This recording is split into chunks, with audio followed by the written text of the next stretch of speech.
তারপর তিনি বলে গিয়েছেন। সুতরাং স্বামীজির যত আমরা মনন করব ততই আমরাই বেনিফিটেড হব, উপকৃত হব, তার আশীর্বাদ আমাদের উপর বর্ষিত হবে।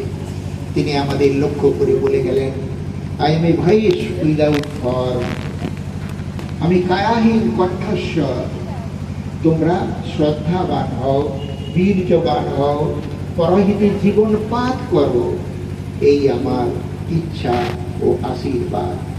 আজকের এই শুভ সন্ধ্যায় স্বামীজির কাছে এই আমার আন্তরিক প্রার্থনা, তাঁর আশীর্বাদ আমাদের সকলের উপর বর্ষিত হোক।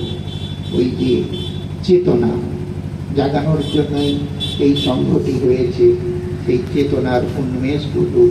শ্রীরামকৃষ্ণ দেব ও কল্পতরুদ্দিন এটাই বলতে চেয়েছিলেন, তোমাদের চৈতন্য হোক। বুঝতে শিখুন যে ঋষিরা কোন সত্যকে উপলব্ধি করে গেছেন, বলে গেছেন। আমাদের কৃষ্টি সংস্কৃতির, আমাদের বেদে ধরা রয়েছে কোন চেতনার কথা। সেই চেতনাকে লাভ করতে হবে আমাদের আরো বেশি করে বিবেকানন্দ চর্চার প্রয়োজনীয়তা আছে। এটা অন্তরে অন্তরে অনুভব করুন। ওম শান্তি, ওম শান্তি, ওম শান্তি।